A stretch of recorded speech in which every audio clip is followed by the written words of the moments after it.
السلام علیکم ورحمۃ اللہ وبرکاتہ۔ میرے محترم بزرگ اور دوستو، مختصر بات ہے شب بارات کے متعلق۔ آپ حضرات پورے ویڈیو کو سن کر کے آگے بڑھیں۔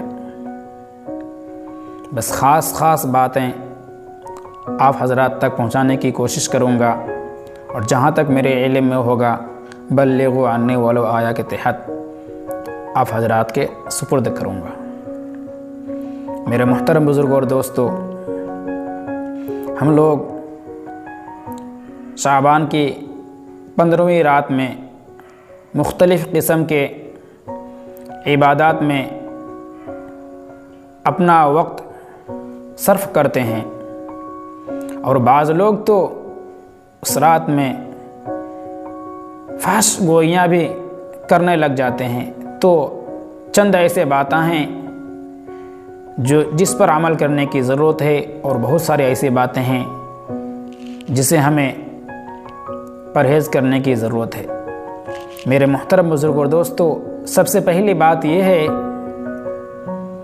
کہ نفل عبادات فرائض کے برابر کبھی نہیں ہو سکتے۔ کیا؟ کہ نفل عبادات فرائض کے برابر کبھی نہیں ہو سکتا۔ ٹھیک اسی طرح جیسے کہ کافر چاہے کتنا ہی مال خرچ کر دے، کافر چاہے بھلائی کے راستے میں کتنا بھی مال خرچ کر لے، وہ ایمان والے کے برابر نہیں ہو سکتا، اور وہ جنت میں داخل نہیں ہو سکتا۔ ٹھیک اسی طرح نوافل پڑھنے والے، نفل عبادات کرنے والے چاہے کتنے بھی نفل عبادات کر لے، وہ فرائض کے برابر نہیں ہو سکتا۔ جس طرح ہم سنتے ہیں کہ اگر اس رات میں 2 رکعت یا 4 رکعت نفل نماز کی نیت باندھ کر کے فلاں صورت چند بار، اتنے بار ایسے اگر پڑھیں گے، تو ہم نے پچھلے جو بھی فرض نمازیں چھوٹی ہے ہم سے، وہ اس کا قضا ہو جائے گا۔ میرے محترم بزرگ اور دوستو، یہ کہیں سے ثابت نہیں ہے، اور یہ درست نہیں ہے، اور اس کا کہیں سے بھی ثبوت نہیں ہے۔ میں بتلایا نا کہ فرائض کے برابر نفل عبادات کبھی نہیں ہو سکتا۔ ہاں، اتنا تو ہے کہ جب حشر کے میدان میں اللہ تبارک و تعالی بندوں کے اعمال ترازو میں تولیں گے، اور جب فرائض میں اگر کچھ کمی ہوگی تو نفل عبادات سے اس کو پر کر دیا جائے گا، یہ تو ہے۔ لیکن اگر فرائض ہم سے چھوٹ گئی ہو تو ہم نفل عبادات سے اس کا برابر نہیں کر سکتے۔ اور ایک دوسری بات یہ ہے کہ اللہ تبارک و تعالیٰ کو نفل عبادات تنہائی میں پسند ہے، خلوت میں پسند ہے۔ اللہ تبارک و تعالیٰ کو نفل عبادات خلوت میں پسند ہے، اور فرضی اور فرائض کیا کہتے ہیں، وہ جماعت کے ساتھ پسند ہے، کیونکہ فرائض جو ہے، فرض کا حکم جو ہے، وہ جماعت کے ساتھ ہے، مجمع کے ساتھ ہے، اور نفل عبادات اپنے اعتبار سے ہے، اپنے حیثیت کے مطابق نفل عبادات ہے۔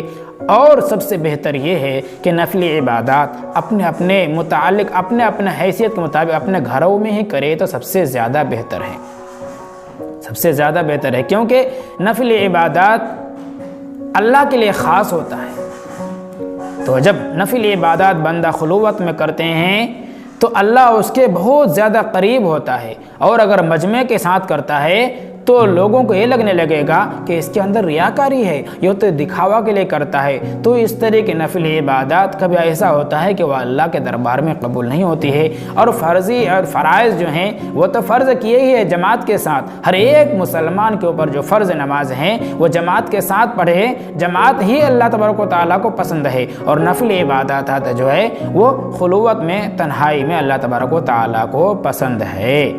اور جو ہم شب بارات کے رات میں مسجدوں میں مجمع لگاتے ہیں، یہ کہیں سے ثابت نہیں ہے، یہ کہیں سے ثابت نہیں ہے۔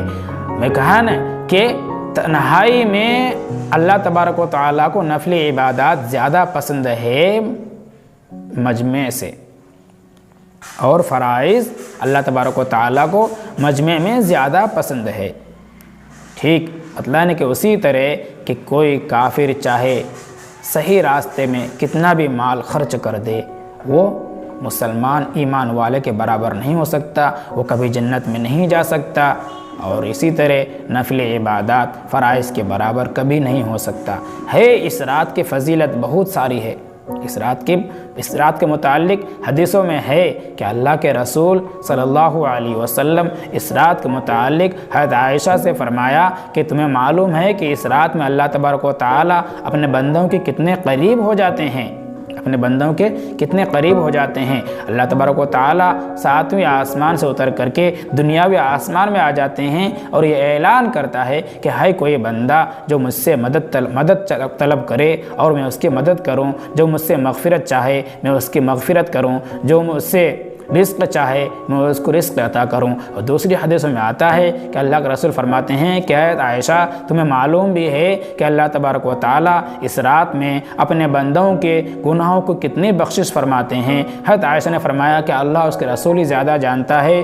تو اللہ کے رسول فرماتے ہیں کہ اس رات میں اپنے بندوں کے اتنے گناہ کو مغفرت فرماتے ہیں کہ جتنا کہ قبیلہ بنو کلب کے بکریوں کے اندر بال ہوتا ہے۔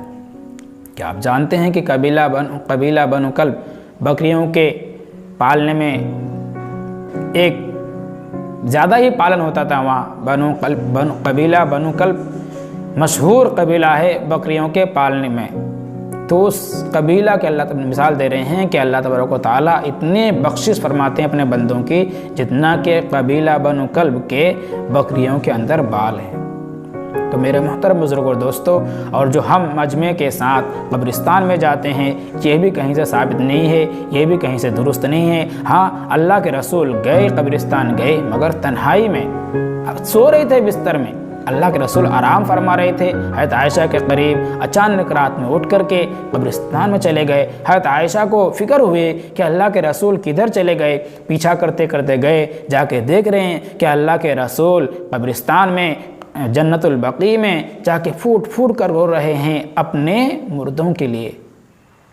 تنہائی میں گئے، کسی مجمع کے ساتھ نہیں گئے، پھوٹ پھوٹ کر رو رہے ہیں۔ تو یہ بھی فرماتے ہیں اللہ کے رسول فرمایا کہ اس رات میں اپنے گزرنے والوں کے لیے زیادہ سے زیادہ مغفرت کی دعا کرنی چاہیے، اور یہ نہیں کہ مجمع کے ساتھ قبرستان میں جائے یا مجمع کے ساتھ مسجد میں مجمع جمع کر کے کیا کہتے ہیں نفل عبادات کا اہتمام کرے۔ اور یہ بھی کہیں سے ثابت نہیں ہے کہ اگر ایک دو رکعت یا 4 رکعت کے نفلی نماز کی نیت بان کر کے اگر فلاں صورت اتنی بار اگر ہم پڑھتے ہیں تو ہم سے جو فرائض چھوٹی ہوئی ہیں اس کا بھرپائی ہو جائے گا۔ میرے محترم بزرگ دوستو، یہ کہیں سے ثابت نہیں ہے، یہ کہیں سے بھی ثابت نہیں ہے۔ جہاں تک ہو سکے ہم سب ان باتوں سے بچنے کی کوشش کریں اور اس رات میں زیادہ سے زیادہ عبادات، نفل عبادات میں وقت گزاریں، تنہائی میں وقت گزاریں، کیونکہ اللہ کے رسول کا حدیث ہے کہ جب بندہ تنہائی میں اللہ کو یاد کرتا ہے تو اللہ اس کے بہت زیادہ قریب ہے۔ اور شب بارات کے متعلق تو بات ہی ہے کہ یہ شب بارات کی رات ہے، یعنی چھٹکارے کی رات۔ اس میں اللہ تبارک و تعالی ہر ایک انسان کی مغفرت فرماتے ہیں سوائے چند لوگوں کے کہ جو اللہ کے ساتھ شرک کرتا ہے، ان کے جو والدین کے نافرمان ہو ان کے، یا جو کسی کے ساتھ بغض رکھتا۔ تو یہ چند باتیں تھیں آپ حضرات کے سامنے جو میں نے رکھا۔ اگر اچھا لگا ہو تو میرے چینل کو سبسکرائب کریں اور آگے اپنے دوستوں تک شیئر کریں اگر میرا ویڈیو اچھا لگا ہو۔ تو یہ چند باتیں تھیں شب بارات کے متعلق جو آپ حضرات کے سامنے میں نے رکھا ہے۔ دعا کریں کہ اللہ تبارک و تعالی ہم سب کو چند باتوں پر، ان صحیح باتوں پر عمل کرنے کی توفیق عطا فرمائے۔ وآخر دعوانا الحمدللہ رب العالمین۔ السلام علیکم ورحمۃ اللہ وبرکاتہ۔